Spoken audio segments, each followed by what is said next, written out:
adobo natin ang sarap. O, diba? Ang sarap-sarap ng mamantika-tika na siya. Lakado. Hello everyone. Good evening. O, good morning dyan sa Pilipinas. Magluluto tayo ng adobong baboy. O, yan ang baboy natin. Hindi po ako nagigisa kasi nga tawag nito. Maano na siya. Pag ginisa ko pa siya, marami na siyang tawag ito. Mantika. Kaya ilagay natin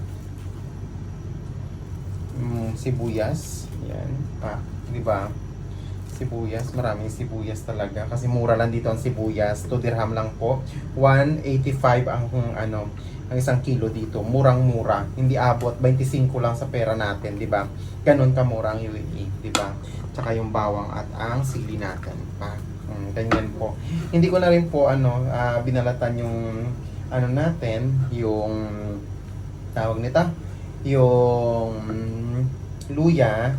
Kasi nga, di ba, kamay-kamay. Vitamins yan, masarap. Tawag ito,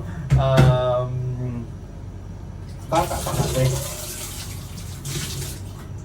Ano pa ba? Baby pa. Hindi ba matigas? Mura lang dito ang ang luya. Yung katarogo. Lagyan na natin tubig. Pakuluan natin siya ng bongga. Ayan. Di ba? Pakuluan natin siya. Yan ako mag-adobo. Hindi ko po ginigisa. Ayaw ko pong ginigisa. Ayan.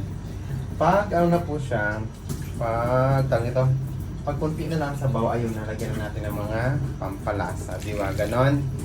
Ganon ako mag-adobo. Team Kataroko. Iba naman to na pag-adobo sa akin. Di ba? Plakado. Ang sarap nito. Ayan. Ganyan lang siya.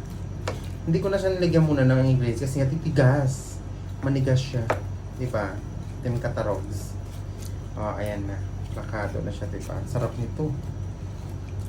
Mamaya ako na siya lagyan ng pamintang durog, bitchin, asin, toyo, ayan, diba? Hello everyone, again. Ito na po, diba? Kulong-kulo na siya, bongga. Hindi masyado marami ang sabaw. Basta lang ba siya, lumambot ang diba? Yan ang gusto ko talaga, lumambot siya. Kasi magmamantika yan. Ito yung katarogo. Magmamantika pusa yung baboy. Ay, blat yung baboy. Hulog na naman sa'yo. Pasensya na. Diba? Malinis na po kasi nga nakaraan. Ayan tingnan mo. Nilinisan ko siya ng bonggang-bongga. Kinudkod ko talaga. Naglaan talaga ako ng oras. 2 oras ko kinudkod kasi ngayon dating tumira dito. Alam mo na may ibang lahi, di ba? Koreisa lang. Na mga talaga sila, as in grabe. Binabad ko siya ang sabon na may sunrox. Binabad ko ng 1 oras tapos kinudkod ko. Diyos ko, paguda si bakla. Ayan na po. Lagyan na natin yung toyo. Ayan. Nilagay ko na po yung toyo para ma-absorb yung lasa ng toyo. Di ba? Masarap pag na-absorb talaga. Yan. Yan ginagawa ko. Tapos, ilagay na rin natin yung chili powder natin. May chili na siya na yung fresh na chili. Ito ang chili powder. Yan. Para manghang, masarap. Masarap kainin siya. Di ba? Yung katarogo. Masala natin. Ganyan ako magluto.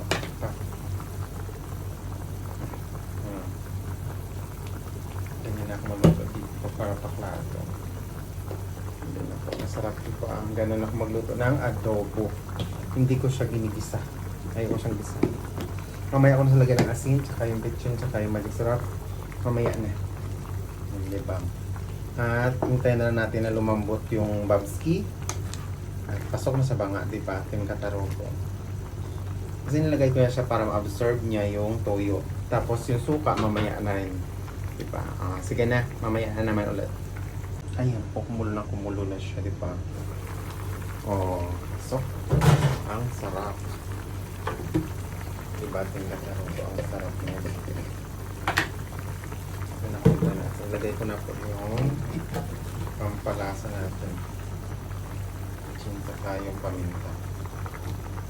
Yan lang.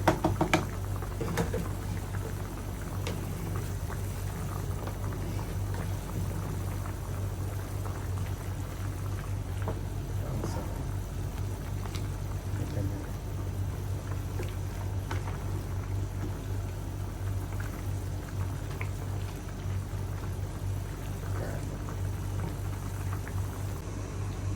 Ayan na po Kunti na lang ang tatawag. Alam ko po, diba? Ganito ako magluto ng adobo.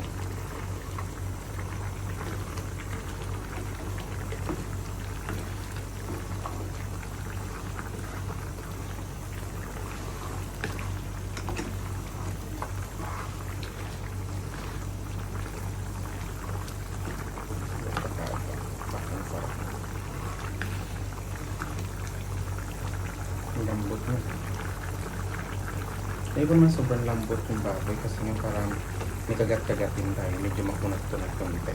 Diba din kakarodoan. Sarap, diba? Oh, nam-nam. Ang sarap-sarap ng luto natin. Hindi natin yung luto. Nag-sort talaga ng baboy yung lasa. Diba? Kailangan sabaw. Hindi na ako magluto ng adobo. Hindi ko na siya pinarito. Kasi yung magkita siya ng mungga. Ganun na. Diba? Pasok na.